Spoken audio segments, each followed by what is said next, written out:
Jóvenes ilustres, ¿cómo están? Espero que muy bien. Bueno, pues en esta ocasión vamos a ver el apartado número 43 del libro de Hannah Arendt, La condición humana, el cual se encuentra en el capítulo sexto que trata de la vida activa y la época moderna, y que trata en particular sobre la derrota del Homo Faber y el principio de felicidad en la época moderna. Bueno, lo primero que de lo que aborda, lo que trata Hannah en este apartado, es sobre la mentalidad moderna, cómo el Homo Faber influenció la mentalidad moderna. Como vimos en el video anterior,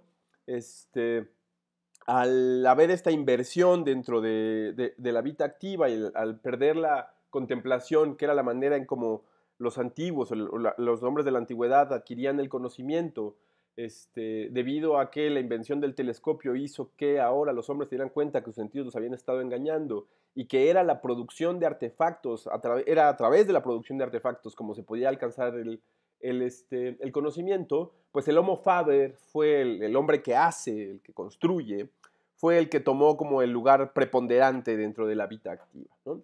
Y bueno, este nuevo lugar que ocupó el Homo Faber en la vida activa afectó a la mentalidad moderna, la influenció, ¿no? Esto es lo primero que dice Hannah Arendt, ¿no?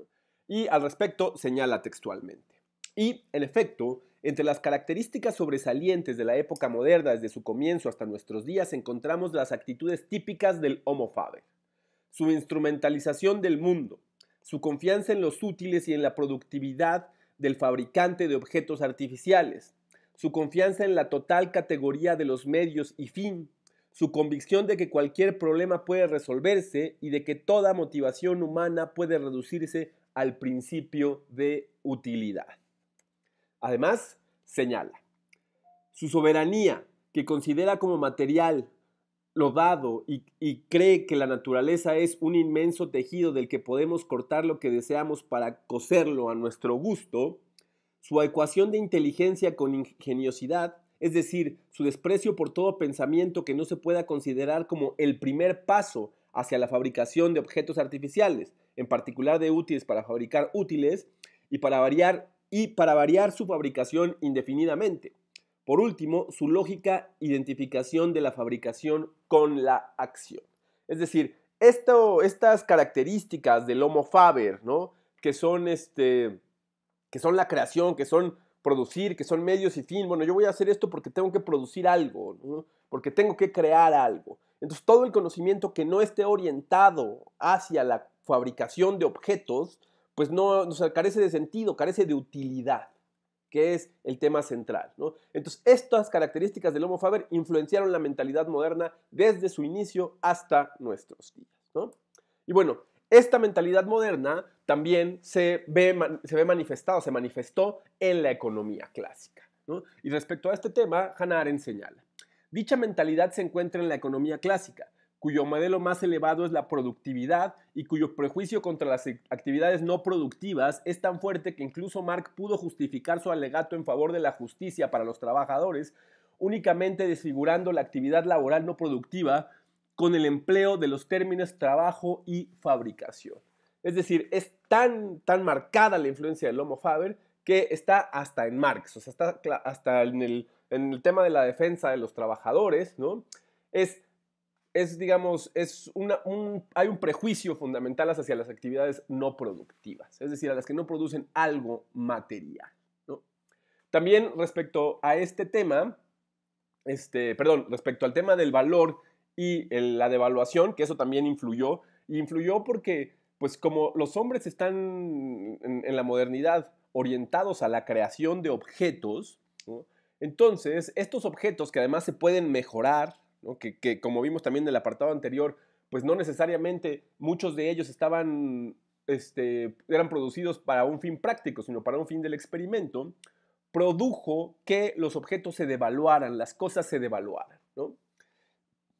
Y a este respecto, Hannah Arendt señala, en lo que atañía al Homo Faber, el moderno cambio de énfasis del qué al cómo, es decir, del qué está pasando, o sea, en la antigüedad era, bueno, estás observando y estás contemplando y a través de la contemplación adquieres conocimientos porque es como se revelan, se revelaba el conocimiento, es decir, qué, ¿no? O sea, ¿qué es lo que hay ahí, ¿no? Al cómo se hace. Esa es la mentalidad moderna, del qué al cómo.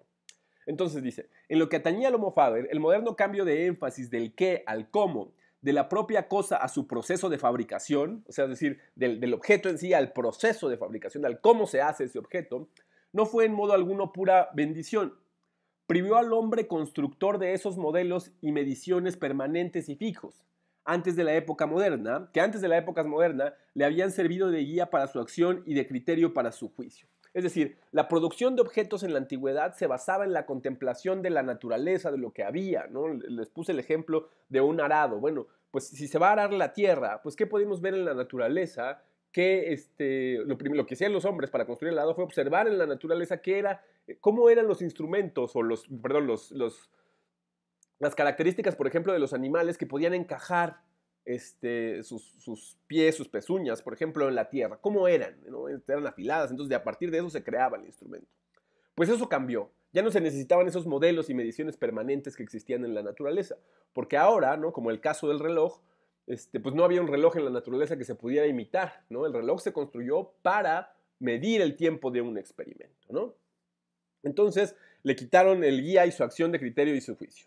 No es solo, y quizá ni siquiera primordialmente, el desarrollo de la sociedad comercial lo que, con la triunfal victoria del valor de cambio sobre el valor de uso, introdujo en primer lugar el principio de intercambiabilidad, luego el de relativización y finalmente la devaluación de todos los valores, ¿no? Y bueno, después de esto de señalar que bueno, pues el tema de la utilidad estaba relacionado con la intercambiabilidad y con la devaluación, Hanna es donde enlaza, que es una parte genial la manera en que lo hace, la utilidad contra la felicidad, o la relación entre la utilidad y la felicidad. Y respecto a este tema, señala, quizá nada indica con mayor claridad el fundamental fracaso del Homo faber en afirmarse con la rapidez, como que con que el principio de utilidad, la quintesencia de su punto de vista sobre el mundo, desapareció y se reemplazó por el de la mayor felicidad del mayor número. Y esto se explica de la siguiente manera. Dicho con otras palabras, el Homo faber, tal como surgió de la gran revolución de la modernidad, aunque iba a adquirir una habilidad inimaginada en idear instrumentos para medir lo indefinidamente grande y lo pequeño, quedó desprovisto de esas medidas permanentes que preceden y sobreviven al proceso de fabricación y forman un auténtico y confiable absoluto con respecto a la actividad que fabrican.